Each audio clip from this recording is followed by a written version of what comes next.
Man, shout out to McMill. We're going to talk about some expensive pain. These are 5 mistakes that you definitely want to avoid when doing a short-term rental. So stay tuned. Jamal, man, this beat is crazy.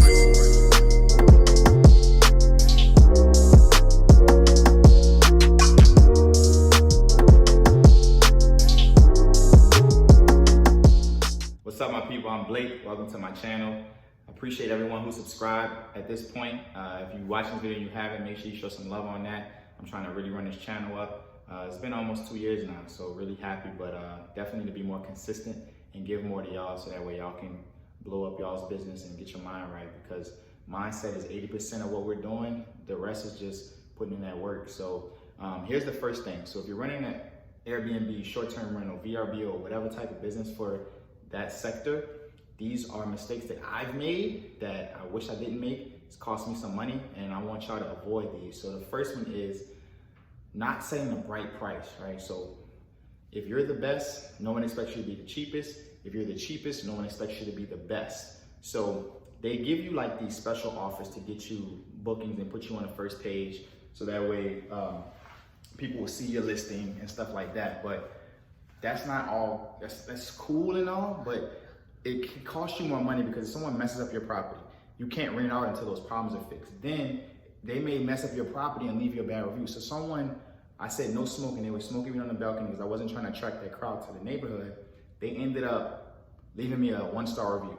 It takes a lot of 5-star reviews to wash out one bad review. So it's just best to avoid it. Now I know Birdman, I remember in the documentary, he said that his dad said all money ain't good money, but all money is green money. Take it how you want.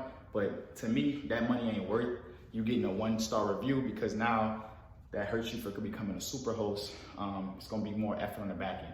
But either way, great learning experience. That's why I'm here to share it with y'all. The next one is not making your house a theme. And what I mean by a theme is like, who are you catering to? Are you catering to bachelorette trips, bachelor trips, girls trips, family?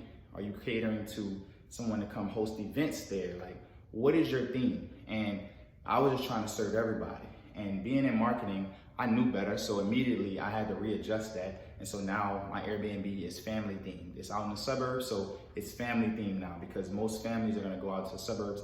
They don't mind driving to the city because they're used to it already. And it's in a good school district, so people are usually gonna feel safer and, you know, the whole 9, right? And there's still stuff to do in the suburbs, but it's just like the major landmarks are in the city. All right, that's number 2. Number 3 is not locking the cleaning closet. I know that sounds so simple, but cleaning products add up. And whether you're talking about paper towels, Windex, trash bags, well, if you have a guest and they have a party, if they're staying for a certain period of time, they're gonna be obligated to figure out how they're gonna haul that trash out and what they're gonna put the trash in. Well, if you have buku trash bags, they're like, oh, you got 100 count of trash bags. I'm gonna just use their stuff.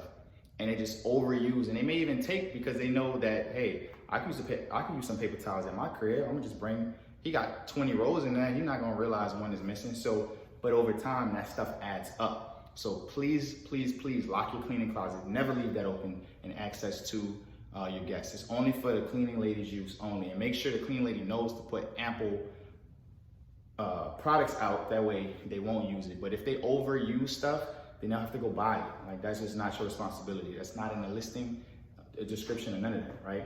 That's number 3. Number 4 is not vetting your cleaning lady properly. So I've gone through I'm on my 4th cleaning lady, and I finally found a winner. But there's red flags that I didn't address. There's different things that I failed to mention or set the proper expectation, because I'll never blame them, I'm gonna blame myself. And that's one thing that you have to do. So if you want, reach out to me. I'll give you some questions that I asked this cleaning lady, but one of them specifically is, how reliable are you? Because a lot of times, if you need your house turned over in the same day and she doesn't come through, like, now you're on the hook for trying to hurry up and scramble and find somebody. And I recommend you have 2, especially if you could keep up with the volume, because like, they're only gonna be loyal to you if you're loyal to them. And I realize is, whoever you have working with you or for you, you have to appreciate them more than they appreciate you. Because at the end of the day, they're helping you run your machine, and you got to make sure that they know that they're valuable, because they could go anywhere. And with the way that the world is now, everybody chilling at the house, A lot of people don't want to go to work. So if they are going to work, make sure you show love and respect. All right. And the last one is not being clear on the house rules. So I have 4 house rules: no smoking, no parties, no loud music, and no smoking, no parties, no loud music. And what's the last one?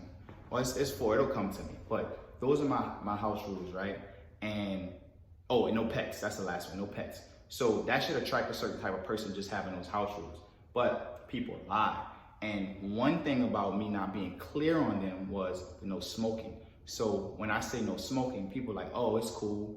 They're house rules. He mean I could just smoke outside the house. So I'll be smoking on the balcony, be smoking on the front of the house, you know what I mean? Then leave the cigarette butts everywhere. But I meant no smoking anywhere, because we know that most business establishments now, they say no smoking on the premises at all, because smoking outside comes inside. And I hate the smell of smoke. And everybody that knows me knows that. So that was something that I had to be more clear on, of no smoking in or outside the house. And those are 5 mistakes that I made, because like I said, if you don't communicate that effectively, it'll piss them off, because they've already spent this money and they're thinking they could at least smoke outside, but that's not the rules. And I mean, there are places who allow that, it's just not mine. And that's a cool thing. You set the rules, you set how you want this to be ran, and you're gonna run some people off, but at least when you do have people, it'll be the people that you enjoy working with and they enjoyed your stay, and they'll leave you a good review. So those are my 5 costly mistakes I made, and I'll see you in the next video. Comment below though, which one was the most helpful for you, if you're thinking about doing a short-term rental or if you're already doing one. And I did this whole video holding my 31-pound daughter, and didn't get off track. So I'll see you on the next video. Much love. Are you up? Say adios.